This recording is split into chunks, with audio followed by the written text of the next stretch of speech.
Hello guys, this is the Daily Hoof. If you love horses, or you're learning about horse care, you're in the right place. Today we're focusing on something every horse owner or handler needs to know, hoof cleaning. So let's head over to the barn and get started.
So you see a little crack right there in the toe. That's why I kind of put a good bevel on that toe, just to take pressure on there, because most of the time the hoof cracks are caused by pressure and leverage. So put a nice roll on that toe, hopefully take some leverage out, let that crack grow out.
Something you might be able to notice that I've been doing is I kind of bevel as I trim. You can see how this foot's all rounded off all the way around.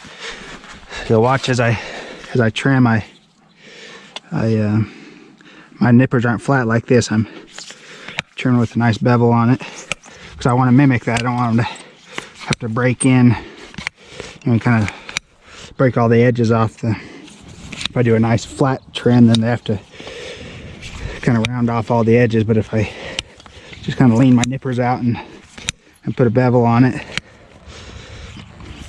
I tend to like to do it that way. And I'll show you here in a second with my rasp. I kind of continue that bevel that I just did.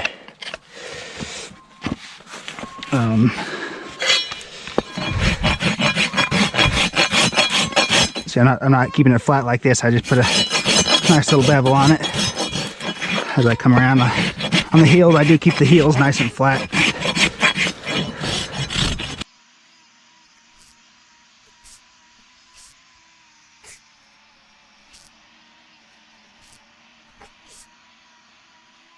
And it doesn't take long to find the source of this discomfort, or so I thought.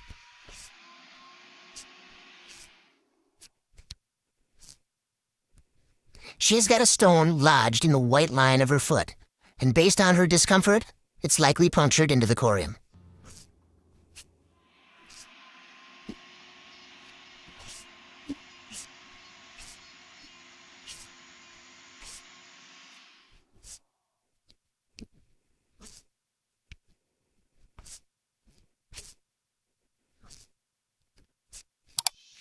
As I mentioned earlier, I thought I had found the source of her discomfort.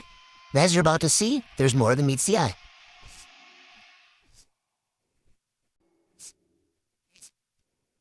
That bubble is a telltale sign that we have a pocket of infection underneath the sole, so I need to pare this hoof away and expose that problem.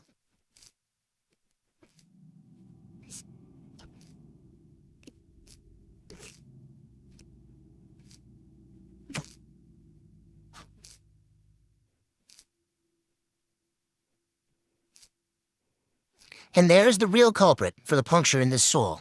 Another small stone lodged in that same white line crack. Drove all the way through, punctured that sole, and caused an infection underneath. Now we need to open this area all the way up so it can drain and create new horn and heal that injury. I get questions all the time asking, how do you know when to stop carving when you find these problems? If you look real close between those two dots, you can see there's a light gray area, it looks like underneath that layer of hoof. That's how I know there's a pocket of infection under there and that I need to keep going to expose that area so it can heal properly.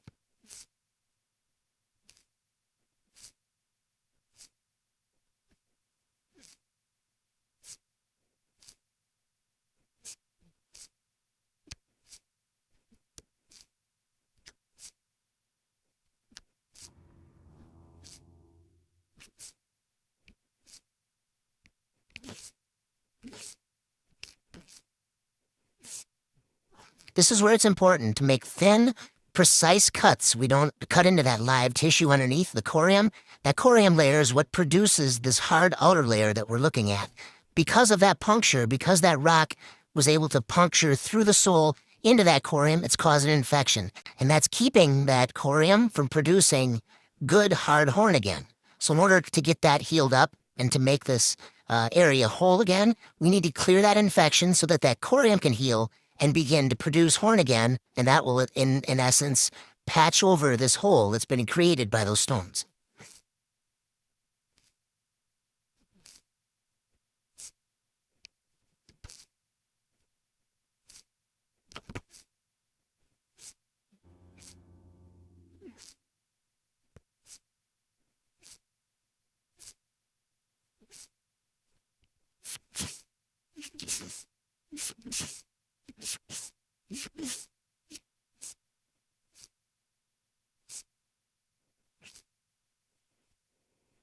From this angle here, you can see exactly where that rock punctured through that sole into the corium.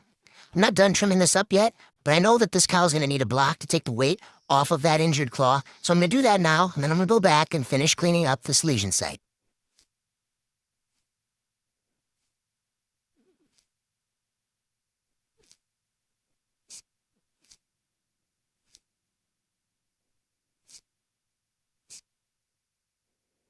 Now that this area is opened up, could I stop trimming right now? And would it heal?